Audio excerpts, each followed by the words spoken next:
This is Tony Robbins and Dean Graziosi's Time to Thrive, Day 3, the best takeaways.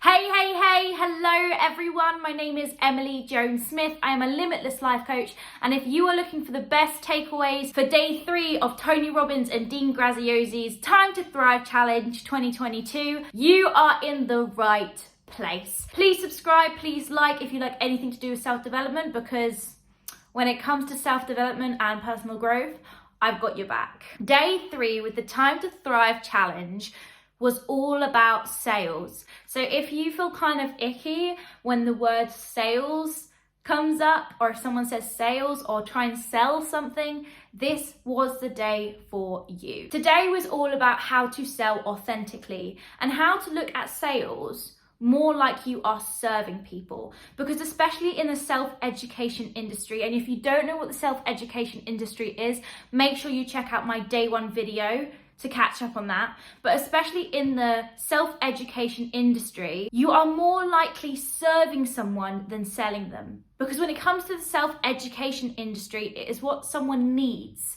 You are serving them. You are helping with a problem. You are helping with a roadblock. You are helping them learn a new skill. You are serving them in the best possible way. So for you to be icked out by the sale, for you to cower away because of the sale, you are not serving them, because your fear is getting in the way of you helping someone who needs your service. When is the best time to start? 20 years ago. When is the next best time to start? Now. Does money solve problems? When a relative is ill, does money solve the problem? When you need more time with your family, does money solve the problem? When you need to expand and serve more people, does money solve the problem? Yes, it does. And if money solves problems, sales solve problems. This whole day was basically looking at sales with a different mindset, especially for those people who aren't as good as they want to be or don't really know how to sell what they have to give. Dean explained that there are 3 secrets when it comes to sales. Number 1, something I've already mentioned, turn sales into service. So many of us think we are not good salespeople. But if you have been to a restaurant, or if you have been to a film, or if you have suggested anything to a friend or family recently, you are selling them that product. You may not be receiving the reward, but you are selling them. You sell things so well when you are passionate about something. If you're passionate about a brand of car, if you're passionate about a sport, you may be lying to yourself when you say that you don't know how to sell or you can't sell. Dean explained about one of his students who was selling a service. I can't exactly remember what the service was, but she said when it comes to her service, she was the best. She cared the most. Her service worked for her, and her service worked for people. It really worked. But she was scared of sales. She was scared of selling. Dean gave this lady tough love by saying, well, if you think about your client, if you are not going to sell them your service, your client has 2 options. Your client will either A, suffer in silence, or B, go to another person who is selling that service, but who cares less about them, because he could see how much this person cares. Secret 2 was more technical, more strategy. It was the science versus the art. The science is the platform that you use. It's the Facebook, it's the LinkedIn, it's the yellow pages, it's the phone book. Whereas the art was the message. The art was the value. The art was the juiciness. Dean broke down the art in 5 sections of what the art is, or how you can create more of your own art. 1, enter the conversations going on in your client's mind. What are they thinking when they wake up? What are they thinking when they go to bed? What are they thinking before they take the shower? 2, solve problems you know they have. Once you've entered their mind, what are the problems they're having? 3, what is a good path for their goal? Now, I like how he worded this sentence because it's what is a good path for their goal. There are many paths that people can take, but what is a one? It doesn't have to be the one because one thing isn't going to work for everybody. 4, what they want versus what they need. When it comes to selling, when it comes to serving, sometimes people will buy what they want, not what they need. People need to go to the gym. People need to eat healthy, but they don't want to. People need a better mindset. People need to connect more with their family, but it's not what they want to. So how do you sell them what they want and at the same time give them what they need? And number 5, people buy from you when they feel understood, not when they understand you. When you understand their problems and you understand what they're going through, that's when they buy from you.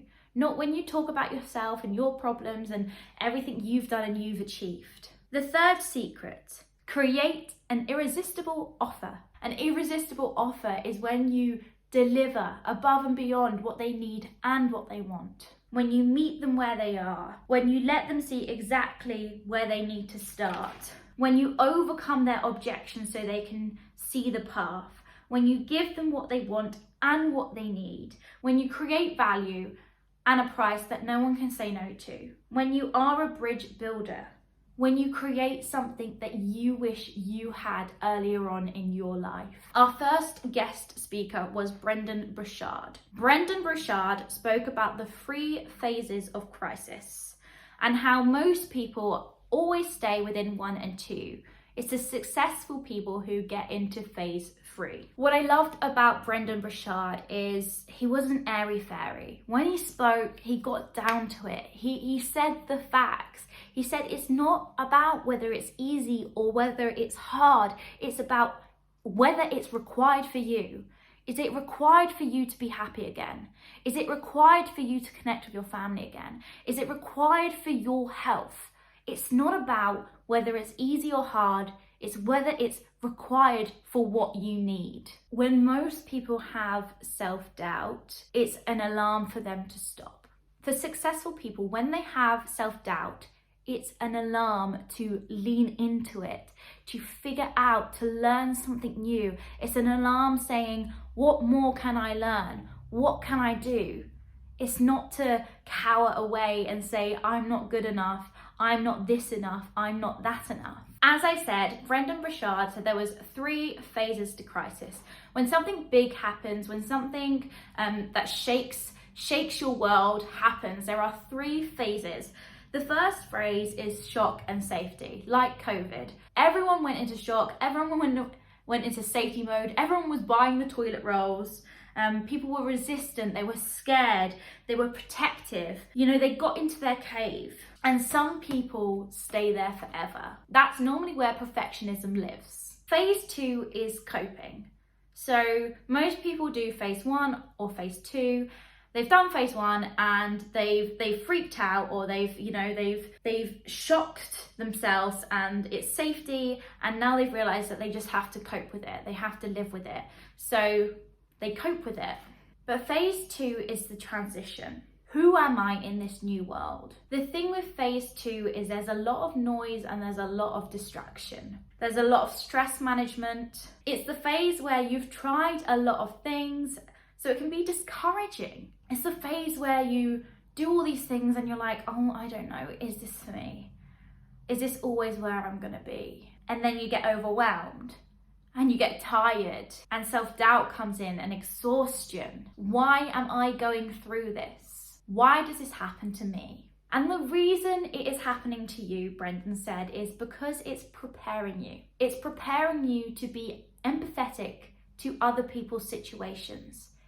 It's preparing you to learn that lesson you need to learn, to meet that person you need to meet, to have more courage, to find your strength. He says at that point, that's where the split becomes between the winners and the losers. The phase 2 moves to the phase 3 because they know they need to move. They know they need to create. They know they need to do something. They know they need to serve. You either choose it or you have to find it. Something Brendon said next really hit home to me because it's something that I have felt recently. He said, You didn't lose your motivation. You lost the focus on what is important. If you are doing what you do now for the next 5 years, will you have a significant change or be dramatically happier, wealthier, have more life, have more meaning, have more love? If you are doing exactly what you're doing now, will that happen for you? No matter how small you start, create something that matters. No matter how small you start something that matters. The next guest was Russell Brunson. Russell Brunson spoke about a hero's journey. A hero's journey is the structure that all stories use, like in The Lord of the Rings or Rocky or your favorite film.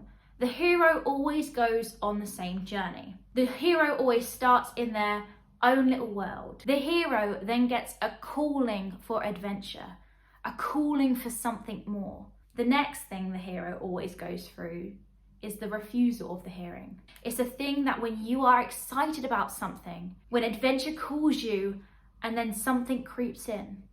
And that little something is a thing called fear. It happens to all of us. But if you have a spark, if you have the excitement for something, how do you make that spark into a flame? You bring your spark to a bigger flame.